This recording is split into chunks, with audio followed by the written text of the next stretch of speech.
안녕하세요. 결혼을 앞두고 있던 30대 여성입니다. 도무지 잠이 오질 않아서 결국 다시 컴퓨터 앞에 앉아 이렇게 사연을 씁니다. 저는 몇 년 전부터 유기견 봉사활동을 하고 있습니다. 제가 이 봉사활동을 하게 된 계기는 참 단순했어요.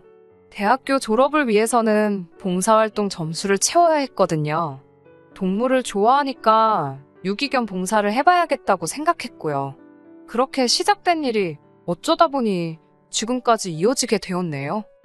이제는 파혼했기 때문에 남자친구라는 호칭도 어색하게 느껴지지만 남자친구와 만나게 된 곳도 봉사활동 현장이었습니다. 사실 봉사활동을 오래 하다 보면 느낌이란 게 있거든요.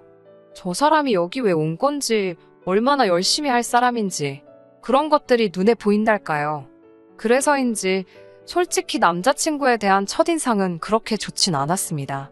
비슷한 나이대로 보이는 3, 4명의 남자들과 같이 왔었는데 어찌나 시끄럽고 정신사나운지, 놀러를 온 건지 도와주러 온 건지 알 수가 없었거든요. 하지만 2달, 3달이 지날수록 같이 왔던 친구들은 한 명씩 줄어드는 반면 남자친구는 꾸준히 모습을 보이더군요. 게다가 비슷한 나이대라곤 저와 남자친구밖에 남지 않다 보니 자의반 타의반으로 같이 움직여야 하는 상황이 생기기 시작했고요. 돌이켜 생각해보면 그러는 동안 서로 호감을 느꼈던 것 같습니다. 이후로 저희는 누가 먼저 사귀자곤 하지 않았어도 데이트를 하며 진지한 사이로 발전해 나갔고 어느 다른 커플들과 마찬가지로 행복한 연애를 하게 되었어요. 그러다 1년쯤 지났을 무렵 남자친구는 저에게 결혼하자며 청혼을 해왔지요. 청혼을 받고도 기뻐할 수만은 없었던 건 저에게는 남자친구에게 털어놓지 못한 비밀이 있었습니다. 그건 바로 제가 입양아라는 사실이었지요. 제가 입양아라는 사실을 알게 된 건 제 나이 17, 한참 사춘기로 예민한 시기였어요. 저희 부모님께서는 가능하다면 죽을 때까지 저에게 말해주지 않으려고 하셨다 했습니다. 저를 보육원에서 데리고 온 그날부터 단 한순간도 제가 부모님의 딸이 아니라고 생각해 본 적이 없으셨다며 말이에요. 하지만 사람들이 입양아에 대해 얼마나 많은 편견을 갖고 있는지 잘 알고 계셨기에 가능한 비밀로 하고 싶으셨다 했습니다. 저 역시 단 한순간도 제가 입양아일 거라곤 상상해보지도 못했습니다. 부모님 2분 다 저에게 정말 큰 사랑과 관심을 주셨기에 그런 상상을 한다는 자체가 저에겐 말이 되질 않았지요. 그럼에도 불구하고 결국 제가 진실을 알게 된 건 바로 친할머니 때문입니다. 이건 좀 벗어난 이야기이긴 합니다만 자식을 손가락에 비유할 때 이런 말을 하잖아요. 안 아픈 손가락은 없어도 덜 아픈 손가락은 있다고요. 저희 할머니에게도 일남사녀, 그러니까 저희 아버지와 4명의 고모라는 손가락이 있습니다. 그리고 저희 아버지는 그런 할머니의 손가락들 중 금태두른 손가락이었네요. 무슨 말이냐 하면 저희 아버지는 금이여우기야 애지중지 키워진 자식이었지요. 한 가지 예를 들자면 고모들이 해주신 이야기인데요. 어린 시절 할머니께서 밥을 지으시면 매니에 윤기가 좌르르 흐르는 부분은 주걱으로 살포시 떠서 아버지부터 주셨답니다. 고모들은 밥이 부족해서 찐감자로 식사를 대신할지언정 말이에요. 이처럼 아버지에 대한 할머니의 사랑은 동네 사람들이 다 알 만큼 유별나셨다 했습니다. 그런 아버지가 장가를 갔을 때, 그러니까 저희 어머니와 가정을 이루셨을 때 할머니께서 얼마나 손주보기를 학수고대하셨는지는 말하지 않아도 아실 것 같습니다. 하지만 어쩐 일인지 저희 부모님이 결혼식을 올리고 7년이란 시간이 흐를 동안 아기 천사가 찾아와 주지를 않더랍니다. 지푸라기라도 잡는 심정으로 병원에 갔다가 듣게 된 건 충격적인 소식이었는데 그건 바로 아버지에게 문제가 있다는 거였지요. 어머니와 아버지는 아이를 가질 수 없었고 2분은 고민 끝에 입양을 하기로 결심하셨대요. 할머니께서 그 이야기를 듣고 몇 날 며칠 머리를 싸매고 드러누우셨답니다. 뿐만 아니라 병원은 다 돌팔이라며 이게 다 아버지가 아닌 어머니 때문이라고 그렇게 억지를 쓰셨다네요. 저희 할머니가 원래 입이 거치시고 성격도 괄괄하십니다. 쌍욕은 안 하셔도 사람 가슴에 비수가 될 만한 말들을 아무렇지 않게 내뱉으시는 분이시지요. 제가 입양아라는 사실을 알게 된 날도 그랬습니다. 그날은 할아버지 제사를 지내기 위해 할머니 댁에 들렸던 날이었어요. 어머니와 고모들을 도와 자질구레한 심부름을 하고 있었는데 어쩌다 할머니와 제가 눈이 마주쳤습니다. 그때 저는 접시 여러 개를 나르고 있었는데 금방이라도 놓칠 것만 같아 신경이 곤두서 있었어요. 그래서 할머니랑 눈이 마주쳤음에도 뭐라 한마디 말도 제대로 붙이지 못하고 그릇 옮기기에만 집중을 해야 했지요. 그런데 할머니께서 갑자기 정말 뜬금없이 저더러 싸가지가 없답니다. 당신 알기를 뭐로 알아서 눈이 마주쳤는데도 고개를 피하냐고요. 그러더니 그때부터 저에게 악담을 퍼붓기 시작하셨습니다. 저더러 어디서 근본도 모르는 게 들어와서는 당신을 아주 깔본다면서 어이가 없답니다. 근본도 모른다니 그게 무슨 말씀이시냐고 저도 모르게 따지고 들었습니다. 그때 어머니와 아버지께서 그래도 어른이랑 맘먹으려고 들면 어쩌냐며 저를 방으로 밀어넣으셨어요. 왠지 뭔가 계속 찝찝하여 결국 집으로 돌아와 어머니를 붙들고 다시 한번 물었습니다. 장난 반 진심 반으로 내가 어머니의 친딸이 맞냐고요. 그러자 어머니께서는 그게 무슨 말 같지도 않은 소리냐고 하시면서도 왜인지 크게 감정적으로 동요하시는 모습이었습니다. 결국 어머니 아버지와 4시간 가까이 이야기를 나눴던 것 같아요. 혹시나 제가 상처라도 받을까 걱정이 되셨는지 저를 품에 꼭 안고 그동안의 사정을 말씀해 주셨어요. 하지만 솔직히 이미 제가 받은 충격이 너무 컸던지라 아무것도 귀에 들어오지 않더군요. 이후로 한동안 힘든 시간을 보냈습니다. 하지만 부모님의 끝없는 이해와 도움으로 지금은 제가 입양아라는 사실을 잊고 그저 부모님의 하나뿐인 딸로서 살아가고 있어요. 할머니는 이미 다 알게 된 마당에 피도 한 방울 안 섞인 제가 손녀는 무슨 손녀냐며 저 보기를 거부하고 계시지만요. 상황이 이렇다 보니 주변 사람들에게 제가 입양아란 사실을 말하기가 쉽지 않았습니다. 주변 사람들은 저를 그저 성공한 사업가의 하나뿐인 외동딸로 알고 있었거든요. 저에게 잘해주는 다정한 사람들이 제가 입양아라는 걸 알면 할머니처럼 절 미워하고 인정해주지 않을까봐 무서웠어요. 게다가 핑계 같지만 솔직히 누구 하나 저에게 입양하냐, 친딸이냐 그런 걸 물어보지도 않는데 굳이 자진납세를 할 필요를 느끼지도 못했지요. 하지만 결혼 이야기가 나오기 시작하니까 과연 남자친구가 묻지 않는다고 해서 말하지 않는 게 옳은 건지 모르겠더라고요. 행여 결혼식을 올린 후 남자친구가 제가 입양아란 사실을 알게 되면 어떤 반응을 보일지도 걱정스러웠고요. 남자친구를 볼 때마다 거짓말을 하고 있는 것 같아서 마음이 불편했습니다. 결국 부모님께 어떻게 하면 좋을지 여쭈니 마음 가는 대로 하라고 하시더군요. 다만 남자친구가 있는 그대로의 저를 받아들이지 못한다 싶으면 그 결혼은 할 필요가 없는 거라고 조언해 주셨습니다. 며칠 뒤 남자친구가 저에게 자기 부모님을 소개하고 싶다고 하더군요. 그 말을 듣는 순간 이제는 정말 막다른 골목에 다다른 기분이었네요. 결국 그날 밤 남자친구와 술 한잔하면서 제가 입양아라는 사실을 털어놓았지요. 남자친구의 반응은 좀 놀란 눈치기는 했지만 제가 예상했던 것과는 많이 달랐습니다. 그게 무슨 상관이냐는 식이었지요. 남자친구의 덤덤한 반응에 오히려 제가 떨떠름할 지경이었어요.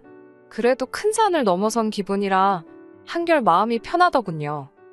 하지만 막상 남자친구의 집에 도착하니 생각지도 못했던 일이 저를 기다리고 있었습니다. 바로 어머님 아버님께서 저를 대하시는 태도였어요. 예비 시댁에 인사드리러 갈 때는 다들 선물 하나는 사간다고 하길래 저도 크게 의미를 두지는 않고 예의상 한우 세트를 사갔습니다. 그러자 어머님께서는 뭘 이런 걸 다 사왔냐 하시더니 정말로 뜬금없이 그럼 저는 낳아주신 부모님과 길러주신 부모님 중 어느 쪽이랑 입맛이 비슷하냐고 물어보시더라고요. 예상치 못한 질문에 당황스러웠지만 길러주신 부모님과 비슷하지 않을까요? 라고 대답했습니다. 그리고 솔직히 낳아주신 부모님 입맛을 제가 어떻게 알겠어요? 황당해하는 저를 뒤로 하시고는 어머님은 입맛이란 게 타고나는 게 아닌가 보다며 신기하다고 중얼거리셨습니다. 너무 어이가 없었지만 어머님께서 나쁜 뜻 없이 정말 궁금해서 물어보셨을 거라고 스스로를 이해시키려고 했네요. 남자친구 어머님께서 식사 준비를 하시길래 저도 부엌으로 따라 들어갔습니다. 수저 놓고 젓가락 놓고 하는 일들을 도와드렸어요. 원래도 집에서 어머니를 자주 도와드리는 편이라 남자친구 어머님을 도와드리는데 별로 불편하단 생각은 안 했네요. 그런 저를 보고 어머님께서 가정교육은 잘 받은 것 같다고 하셨고요. 그런 칭찬을 듣자고 한 일은 아니었지만 기분이 나쁘지는 않더군요. 이후에도 어머님은 제가 하는 행동마다 잘 배웠다라든가 곱게 컸구나와 같은 칭찬을 한마디씩 해주셨어요. 그때는 어머님이 무슨 생각으로 이런 말씀을 하시는지 몰랐기 때문에 잘 보이고 있구나. 속된 말로 내가 지금 점수를 따고 있구나 싶어서 기분이 무척 좋았습니다. 식사를 하는 동안에는 아버님이 주로 대화를 이끌어 가셨습니다. 아버님께서는 저희 아버지가 하시는 사업에 큰 관심을 보이셨어요. 구체적으로 어떤 사업을 하시는지 말씀드리면 알아보시는 분도 계실 것 같아서 언급하기는 어렵지만 규모가 제법 크고 언젠간 제 것이 될 거라 하셨습니다. 하지만 할머니께서 핏줄도 아닌 외부인에게 대를 이은 사업을 넘겨줄 수는 없다며 당신 눈에 흙이 들어가기 전까진 절대로 안 된다 하셨습니다. 저도 집안에 분란을 일으키면서까지 물려받고 싶은 생각도 없기에 지금 직장 생활을 하고 있고요. 하지만 남자친구 아버님께 이런 시시콜콜한 부분까지 말씀드리진 않고 그저 아버지께서 어떤 종류의 사업을 하신다 정도만 간단하게 말씀드렸습니다. 그리고 정말 황당한 질문을 하셨는데 저희 부모님 사이에 만약에 늦게라도 자식이 생기면 저는 어떻게 되는 거냐고 물으시더군요. 처음엔 무슨 말인지 이해조차 쉽게 되지 않았습니다. 남자친구 부모님께서는 언제라도 두 분 사이에 친자식이 생기면 저는 내쳐지는 거냐고 묻고 싶으신 거였어요. 저희 부모님이 그러실 분도 아니지만 그 질문 자체로 너무 상처를 받았지요. 제가 입양하라는 사실을 아주 확실하게 상기시켜 주셨으니까요. 슬슬 불쾌한 기분이 들기 시작했을 무렵 식사가 끝났습니다. 집에 가고 싶다는 생각이 절실했는데 어머님 아버님께서는 저에게 몇 가지 더 묻고 싶다 하시면서 저를 붙잡아 앉히셨어요.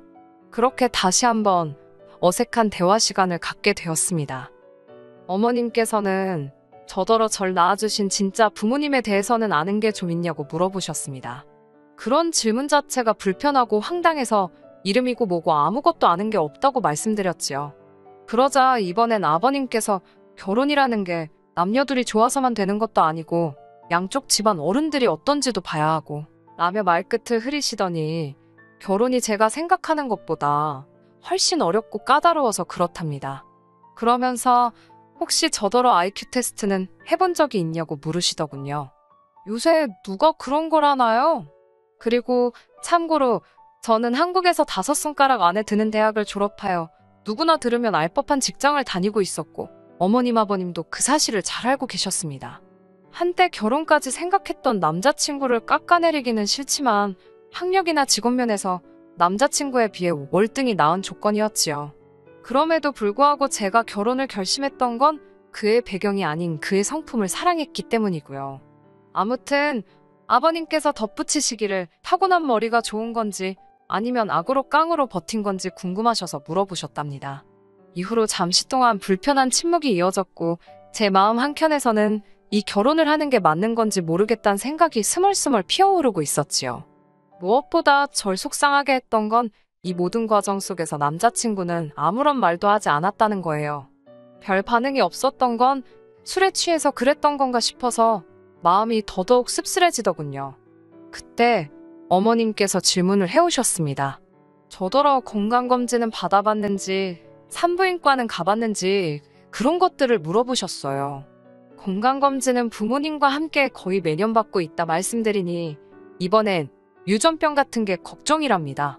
그런 어머님의 말씀에 딱히 뭐라고 대답을 해야 할지 모르겠더군요. 저도 정말로 절 낳아주신 친부모님께서 어떤 사람들인지 알지 못했으니까요.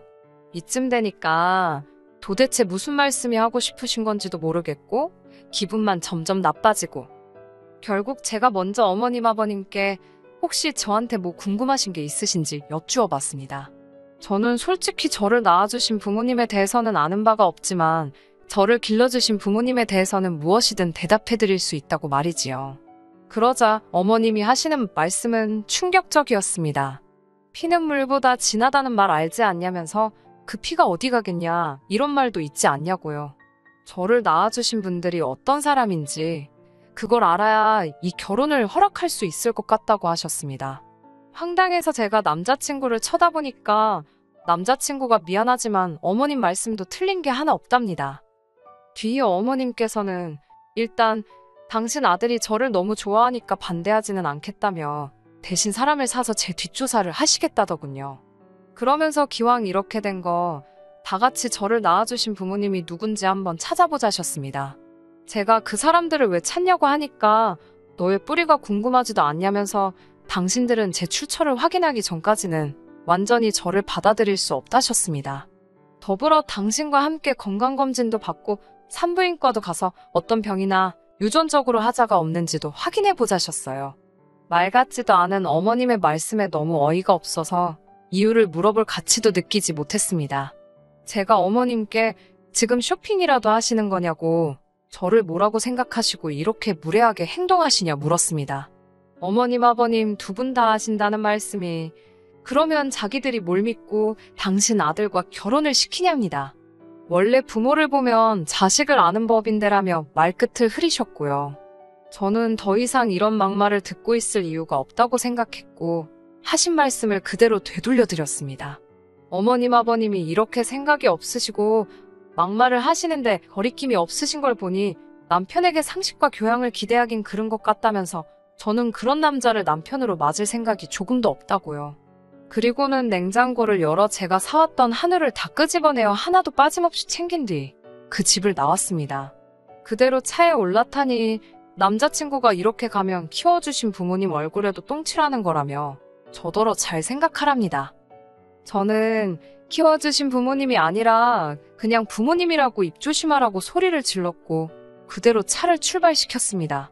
그리고는 바로 부모님 댁으로 향했어요.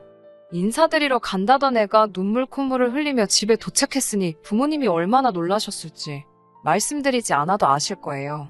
부모님께 남자친구 집에서 들었던 막말들을 전하니 무슨 그런 집구석이 다 있냐면서 크게 노하셨습니다.